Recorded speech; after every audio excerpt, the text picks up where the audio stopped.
Assalamualaikum Football United ringan amatiran ala gua.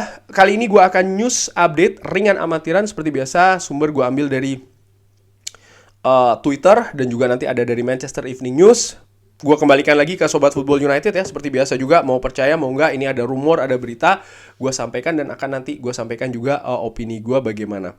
Oke, pertama ini dari United Plug, dari Ebola App. Ini dikatakan kalau raksasa-raksasa Eropa ini tetap berminat untuk mendatangkan Diogo Costa, dengan Manchester United tentu saja ada di daftar klub yang ingin juga atau mempertimbangkan untuk mendatangkan kiper ini di musim depan, walaupun ada kesalahan yang dilakukan di Piala Dunia. Tentu saja kesalahan yang menurut gue sangat fatal menghadapi Maroko, kesalahan yang menurut gue ya bukan hanya kebobolan dan bahkan akhirnya tersingkir Portugal. Tentu saja peran dari Diogo Costa di hal tersebut ada sangat besar, dan menurut gue ini menunjukkan kematangan mental dari sang pemain, mungkin masih diragukan ringan amatiran ala gue.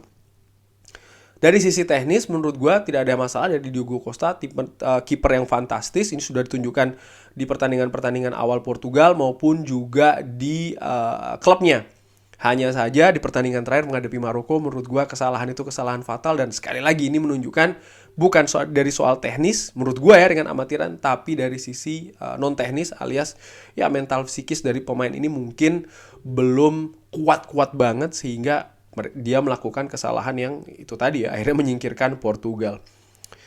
Di kabar lainnya, ini dikabarkan kalau Manchester United ini belum menunjukkan ketertarikan yang konkret terhadap Rafael Leao ya. Walaupun ini sudah dihubungkan, dan AC Milan ini menghargai dia, memasang harga 100 juta. Wow, kalau 100 juta menurut gua ini sulit ya. Dimana Manchester United menurut gua 2 musim beruntun menghabiskan 100 juta untuk satu pemain. Kemarin sudah Anthony, dan let's say musim depan Rafael Leao 100 juta juga, menurut gue kok hampir-hampir tidak mungkin. Faktor yang mungkin menurut gue akan membuat hal tersebut jadi mungkin adalah pemilik baru dari Manchester United, dan tentunya Erik ten Hag selaku manajer Manchester United. Kalau memang ada konsep atau sistem atau rencana dengan seorang Leo di dalamnya. Tapi kalaupun tidak, menurut gue akan sulit untuk mendatangkan, karena AC Milan memasang harga 100 juta nih artinya AC Milan juga berusaha untuk memagari pemain tersebut. Ada kabar lain, ini Erik ten Hag bertemu dengan Robin van Persie makan malam di Manchester. Walaupun demikian, Robin van Persie ini kembali ke Manchester United untuk dalam rangka terkait dengan dia sebagai pelatih. Artinya dia ini kan sedang mengambil kursus atau badge sebagai pelatih, dan diketahui juga saat ini Van Persie ini merupakan assistant coach di Feyenoord, dan ini kembali ke United ke Carrington latihan dan mempersiapkan untuk karir di manajemen. Sumber di Manchester United juga menekankan kalau Van Persie ini tidak berada atau tidak termasuk ya, atau tidak ada sama sekali di dalam rencana untuk coaching staff Manchester United. Dan Erik ten Hag ini jelas hanya membantu seorang teman di klubnya dengan perkembangan karirnya. Robin van Persie saat ini sebagai asisten pelatih ya di Feyenoord, menurut gue juga cukup bagus. Prestasi Feyenoord musim ini sejauh ini luar biasa. Keluarganya juga sangat happy karena dia memang orang Rotterdam ya kan. Di Rotterdam anaknya pun juga Shakil van Persie ini memperkuat tim akademi Feyenoord. Penampilannya sejauh ini juga sangat bagus. Jadi menurut gue ya akan sangat kecil, hampir tidak ada peluang Robin van Persie ke Manchester United, paling tidak untuk waktu-waktu dekat ini. Hanya saja gue secara ringan amatiran juga terus mengamati karir dari Robin van Persie di Feyenoord. Sejauh ini cukup bagus, dan gue berharap sih suatu hari nanti mungkin Robin van Persie bisa kembali ke Manchester United, apakah sebagai staf pelatih ataupun bahkan sebagai manajer utama dari Manchester United, kenapa tidak ya. Sejauh ini karirnya cukup bagus sih di Feyenoord. Oke, kabar selanjutnya ini ada bocoran ya, jersey Manchester United musim depan. Wow, ini warnanya lebih gelap. tanpa kerah, dominan warna hitam putih di daerah kerah dan juga lengan. Menurut gue cukup oke nih, dengan lambang Adidasnya juga tanpa tulisan Adidas ya. Terlihat classy sih menurut gue ini.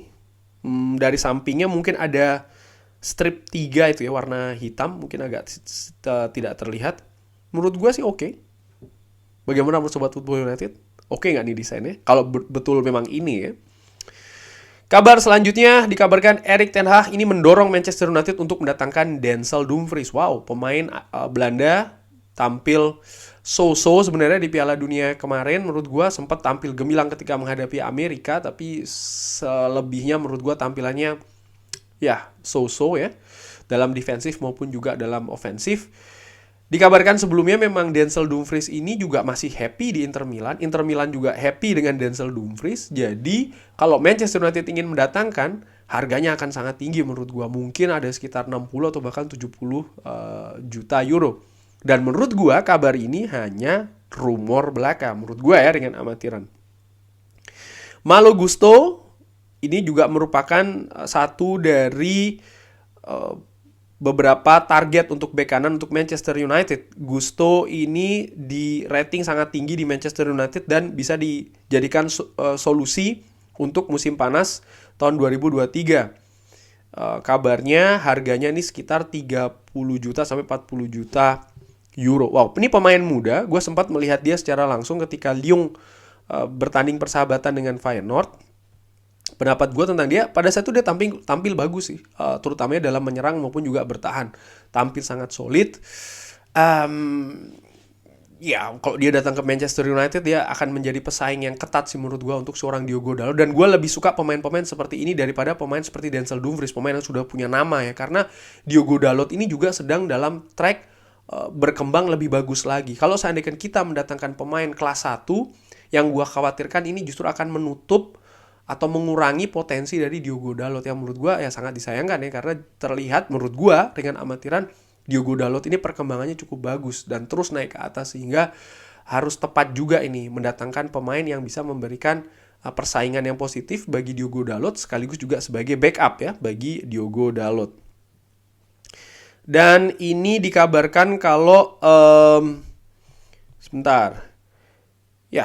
Manchester United akan mengadakan pertemuan dengan Diogo Dalot untuk membahas kontrak baru dari sang pemain. Nah, ini memang sudah direncanakan ya kan, kalau memang Manchester United ini akan memperpanjang kontrak dari Diogo Dalot dan juga mendatangkan bek kanan sebagai backup dan juga kompetitor dari Diogo Dalot, sehingga Diogo Dalot bisa berkembang lebih bagus lagi. Ini menurut gue rencana yang cukup bagus sih dari manajemen Manchester United. Arsenal dikabarkan favorit untuk mendatangkan Joao Felix di bulan Januari di depan PSG, Manchester United dan juga Aston Villa. Ini dikabarkan oleh harian besar di Spanyol Marca. Wow, harganya sih menurut gue ini akan luar biasa, dan menurut gue ini yang akan menyulitkan Manchester United ya dalam hal ini untuk mendatangkan Joao Felix di bulan Januari. Harry Maguire dan pemain-pemain lain di Piala Dunia ini akan diberikan waktu libur sepekan setelah mereka tersingkir di quarter final. Berarti mudah-mudahan paling tidak ketika Manchester United menghadapi Burnley, beberapa pemain sudah bisa berada di bench ya. Syukur-syukur sudah bisa dimainkan walaupun tidak penuh. Dan gua harapkan ketika menghadapi Nottingham Forest nanti di tanggal 27 Desember, banyak pemain yang sudah bisa terlibat, terutama pemain-pemain inti dari Manchester United, Casemiro, Bruno Fernandes, dan juga pemain-pemain lain. Kabar terakhir ini dari Manchester Evening News terkait dengan Cody Gakpo. Marcel Brands, salah satu direktur dari PSV, ini terbuka untuk kemungkinan Cody Gakpo dijual ya. Tentu saja dengan kontribusi 30 gol di musim ini mungkin kombinasi dengan asisnya juga. Brands mengatakan transfer ini hanya mungkin terjadi di bulan Januari kalau dia menerima rekor fee atau ya biaya transfer yang sangat tinggi, memecahkan rekor ya. Ini baru mungkin, dan menurut gue PSV Eindhoven mungkin harga 50 juta bisa jadi sudah rekor sih menurut gue ya, dengan amatiran, ataupun bahkan 60 juta. Sehingga mungkin yang dimaksud harganya ya di seputaran harga 50, 60 atau bahkan 70 juta euro. Bahkan Cody Gakpo ini juga telah menyebutkan 5 klub yang dia ingin bermain, dan salah satunya disebutkan juga Manchester United. Dia menyebutkan kalau akan menjadi kehormatan betul kalau dia bisa bermain di Manchester United, walaupun dia juga tidak menutup kemungkinan klub lain, karena menurut gua Cody Gakpo yang sudah semakin matang di PSV Eindhoven dan juga penampilan yang luar biasa di Piala Dunia kemarin, tentu saja ingin pindah ke level yang lebih tinggi, terutama sebagai pemain sepak bola, dengan pindah ke liga yang lebih tinggi lagi dan juga klub yang lebih besar lagi dari kondisi dia saat ini. Apakah Manchester United? Apakah di bulan Januari ataupun musim panas tahun depan? Mari kita nantikan bersama. Kurang lebih demikian. Terima kasih sudah menyaksikan. Jangan lupa like, subscribe. Wassalamualaikum warahmatullahi wabarakatuh.